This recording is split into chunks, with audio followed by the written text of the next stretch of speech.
bottom, under accountability index, all the way on the bottom, to the right, percent points earned, 75.1.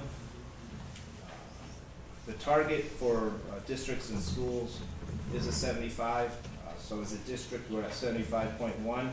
But within that 75.1, you can see our chronic absenteeism for 4A.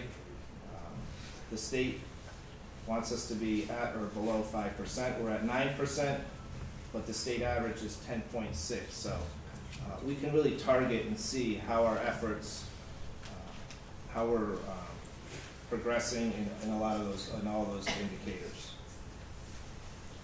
On the bottom, they also have gap indicators. Our performance in English language arts for our non-high need students and our high need students. Our size of our gap is, if you notice there, 15.8. It's below the state gap, which is 17.3. Math performance gap, the gap for Vernon is 15.9, which is also below. And then the science performance gap is also below the state average. Our graduation rate gap is 16%, and the state is 15.2. So you notice a Y there because we're a little bit higher than the state mean. And I'll take questions if you have any questions. And sure, yeah, go ahead. Particular to that graph that you just read us, is the state, I can't get a sense of whether the state has set the bar high. I mean, I understand that we are. It's the average right now of the state. So it's simply a number, it's based not on an the expectation, it's just a number. It's based on the average. They, our graduation rate, they want us to be a target of 94%. For 2014, we had 82%, so you'll see the target column there. Some indicators have a target of 75, others have a target of 94%. So it's a state average, so compared to the average of the state, we're just slightly higher than the state average. So the target that they set, that's where the state is setting it, then the average is where the all the districts all, okay, exactly. And then we're, okay. So is the bar set high at that target? I'm not asking it right. Is 75%, doesn't sound like a very high bar to me. But that's our target for now. They didn't tell us exactly how they came up with that, but that is the target from this first report. So it doesn't have a lot of meaning yet. It's the first. It's just a number. It's the first report. Okay. Okay. Does anybody else have any questions? That's it. Thank you. So the size of our gaps for English language arts, math, and science is less than the state gap. Correct. And yet, sorry, the graduation rate gap is more than the state gap. So what do we attribute that difference if we're doing better in math, science, and English language arts? I would look at this data to help focus the school buildings. So the school buildings would look at the graduation rate, and again, this is based on 2012 students, and really put together some interventions that might increase our percentage of students graduating in 4 years and 6 years. So this would really be used at the building level this is a district-wide report, but each individual building, I would think that the building level would look at it and really target some interventions in their school improvement plans. Are there any reasons right now that are apparent as to the gap in our graduation rate? Because this data was just released, our administrators really haven't had a time to go through their building leadership teams. I think just last week we were given this information. So Yes. I'm gonna follow up on what Mrs. Gasly said, and then I have a question. With the gap, I know we just started the study, but do you have any idea of the gap in the last 3 or 4 years? Because the report is new, I'm sure if I asked the high school, they would have more information with it than me. However, the whole report is new. How they're determining this data is new, so it would really, we really need the building leadership team to give them some time to look at the data and compare to previous, make comparisons to previous graduation rates. Okay. And my question is probably more similar to last time, okay? And it was, I'm gonna read it along. Yes, I remember your Yeah. question. It's still here a little bit. That this will give us a better idea of how students living in poverty, students who have disabilities, and students learning English are performing in schools, and how we can better support them on their path to success. I appreciate that, I applaud that, but there's other students. Yeah, there's two comparisons, all students and then targeting those students, because Connecticut has one of the highest achievement gaps in the nation, so that, I think that's why they really want us to pay attention to how our students are doing with our high need students to compare to all students. So you are comparing all students. All students and high need students. Say that again? The gap, they really look at the gap. What is the gap between the performance of all students compared to our high need students? Thank you. Mr. Durham. I feel like maybe I missed this somewhere, but how is the state defining, where are they getting the information for the high need student line? It's English language learners, students with special needs, and free and reduced lunch. Is that that's not indicated on the test though, right? The cross-referencing that or something? Yes, that you don't check anything on the test. But, and so this is only new with SBAC because they weren't able to do this before, or they did have the data like with the CMT?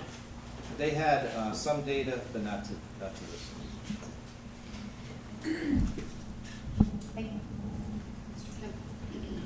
And on the packet that was handed out on the 4th page is the 4th paragraph, 2nd line.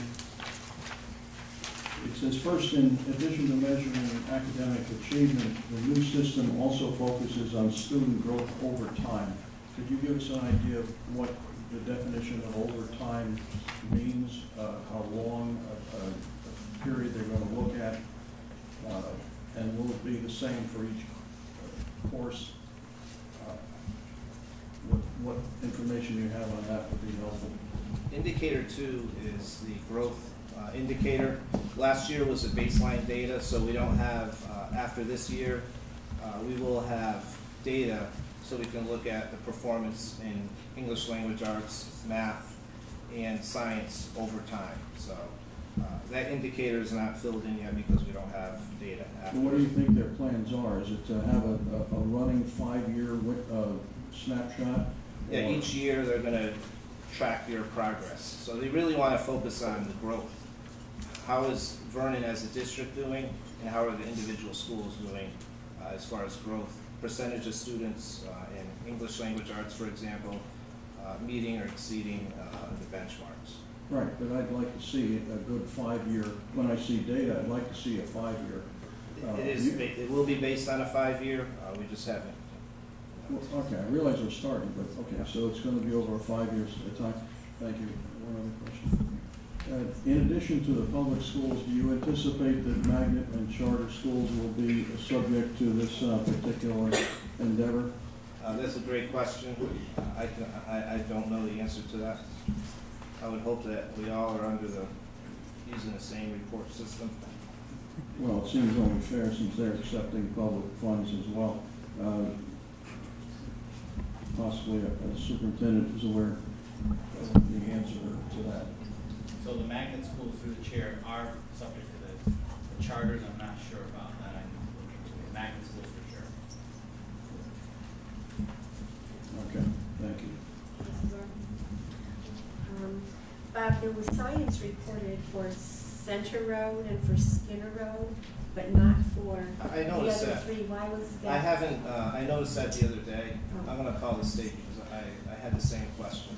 Okay, I didn't think there was, but okay, do you mind just letting us know the Sure. result of that question? Okay. I wonder if you wouldn't mind defining something for me? 6-year adjusted cohort graduation rate. I know what 6 years is, I know what a cohort is. Is it, Students that enter in grade 9 and graduate within 6 years, the percentage of students that are graduating within 4 years, and then the percentage of students that are graduating within 6 years. okay. Are Loveland Hill students reflected in here somewhere? Not Yes, but separately as a- because the end size is 20, so if you have less than 20 students, they factor in individually, but as a school.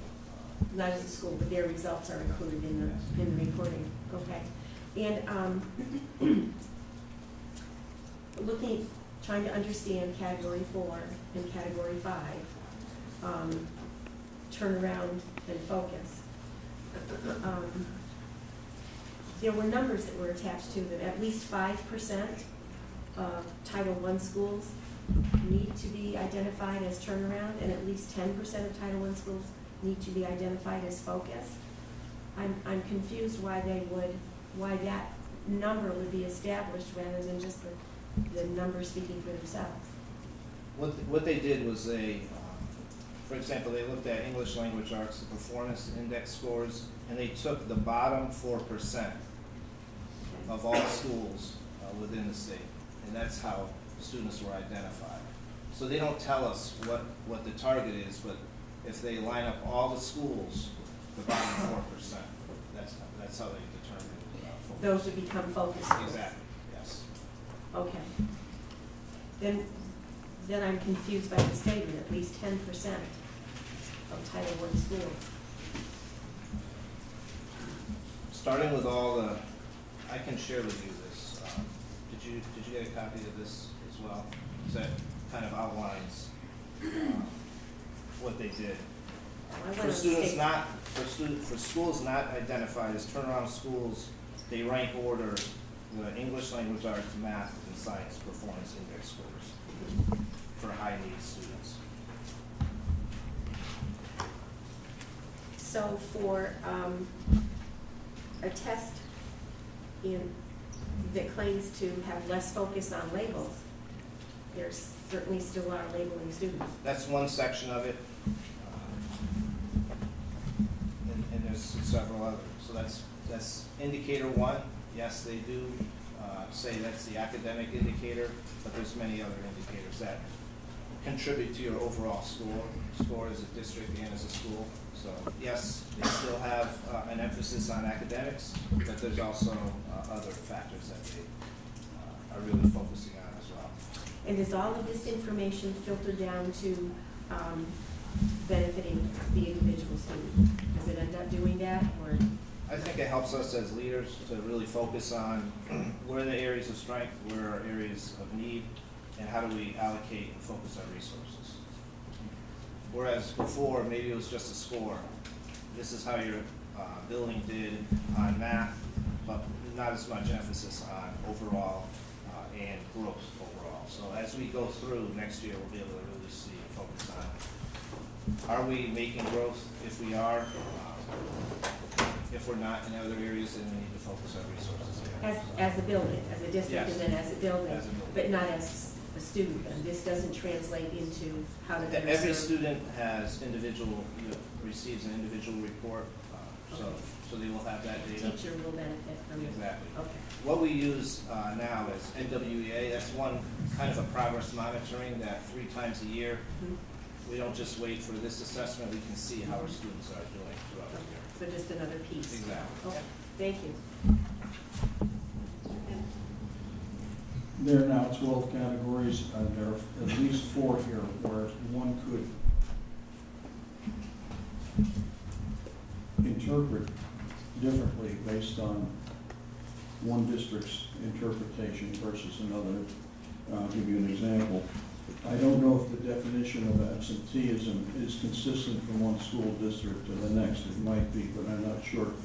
Item 7, on track to high school graduation. I'm not sure exactly what that means if you were to ask several school districts, what is that? Arts access, how is that further defined? And then post-secondary entrance. The question is, what exactly entrance to what, where, how? Does that mean military, 2-year, 4-year, what? So if you have a variety of responses from all of the various school districts, I'm concerned that some of them will be cream puffing their numbers such that if money follows this, we could, it would not be fair if there were not consistent definitions of some of these more ambiguous terms that are in the 12. If I may, the state provides, using accountability resorts to guide improvement. It explains each one of the indicators in detail. All the indicators for every district are the same. So I can share a copy of this. I had the same question, and notice all the tabs I started going through, because I had the same questions about, say, chronic absenteeism. Is it the same? Yes. Everything's explained in this document. I didn't want to make the document for tonight, but I can certainly share it with you. Thank you. Any other questions? Thank you, through the chair. So you mentioned there's less emphasis on labels, but there's no check mark on the tests to assign labels. So how does the state differentiate between all students and high needs if there's no way for that to be on the test? No, I don't have that information this evening, but I can certainly get back to it. Maybe So if there's no emphasis on labels and the state doesn't know who's taking the individual students that take these tests, they don't know if they're in this category or that category, or whatever, then how do they have numbers for high needs students if the test doesn't determine that? So what happens is we have the PSIS system, which is Public Student Information Database, that is linked through the state of Connecticut. We do uploads every quarter.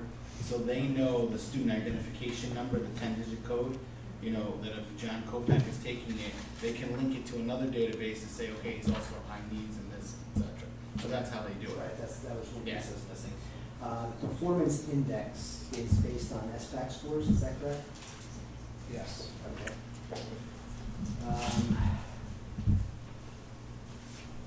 When looking at the numbers on here, when they pull the information from this down into the graph below it for calculating the gaps, the all students number changes between the top and the bottom. The high needs student number does not.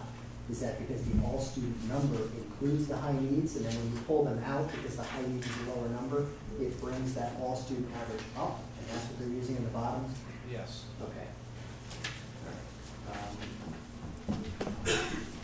And as far as the weights for all these 12 categories, this is the State Board of Education that's driving all of this?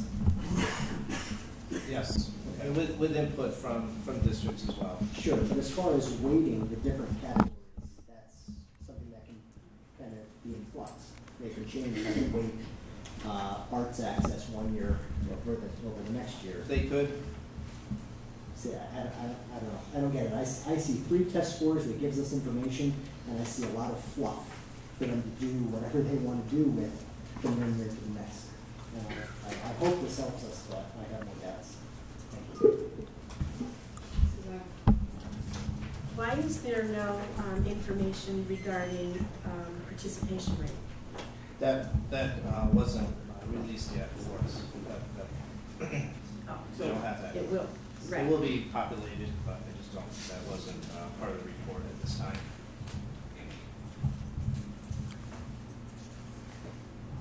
I have a couple of questions. Why are there no arts access numbers for the elementary schools? It's based on high school data, if I look at.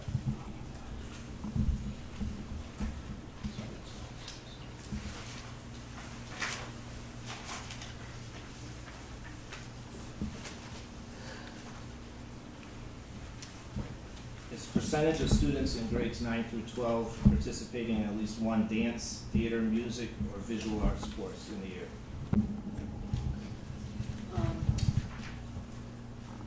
Oh, and then under physical fitness, what does estimated heart rate mean? And fitness rate, how do they? The participation rate and the fitness rate. So how many students, percentage of students participating, percentage of students passing the fitness. So only 56% in the district are passing the fitness rate?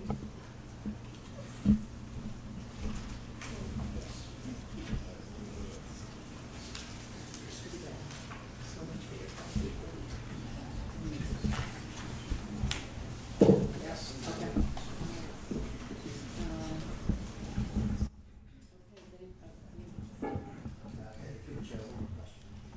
So this all boils down to a number for every school district. So does this mean that we're getting ranked again? They're not ranking. They're just giving you the percentages of how you're doing compared to state averages, but no, they're not ranking. Okay, so according to state averages, we're above average. On some indicators, yeah. Thank you. I do have a question about the focus and turnaround schools. Are they basing it on this report? Yes. Then we had some other elementary schools or schools that had gaps Gaps. and that weren't put in there. So how was it? Because it was, remember I shared before, it was, they ranked the schools with the largest gaps. So even though we had gaps, other schools had larger gaps. That's why they were identified as focus schools. Mrs. Russell? With the art access, you only trail in the high school, 9. Correct. Why not the middle school? You guys are asking tough questions. I don't have that. That's what the state decided to do. But that's when you know that's when most students, become interested in some sort of art. Yes. Well, it's a shame too because we have a wonderful arts program Yes, throughout sir. the whole district. So. Yes. Thank you. So if they're using this information to rank schools, and then they're determining focus and turnaround, does that mean that on an annual basis, schools will be moving in and out of focus and turnaround, no longer being planted in a spot and stuck there? Correct. Okay, so, the fact that we have, two turnaround schools may not be the case next year. Focus. Yeah, we have two focus. Focus, I'm sorry. Yep. May not be the case, so Correct. moving in and out would be your expectation? Yes, it was, the two schools were based on math, Right. the needs of our students, high need students in math. So based on this year's results in math, they could move out.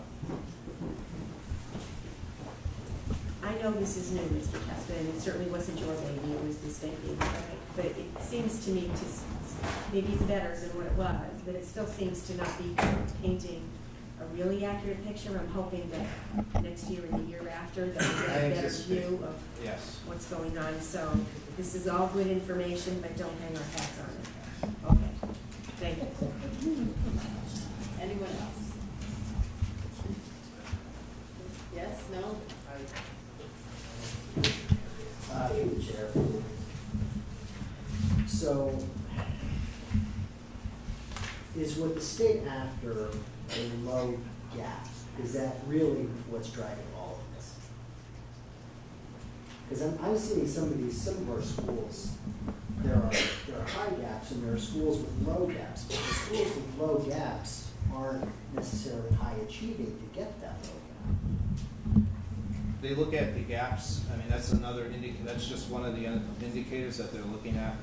So it paints the overall picture. So as a principal, I have data now to clearly articulate how students are doing. My high need students are doing it, and overall, all my students. So is there a gap? If there's a gap, is it a large gap? Is it a small gap? So it's just another data point. Okay, thank you. Okay. Anyone else? Think Bob wants to busted you out of the hot seat, right? Yeah. Thank I you, burned up Barry. the seat enough, so, thank you. Thanks a lot. I think maybe we can take a 5-minute recess, since we've all been sitting for a long time.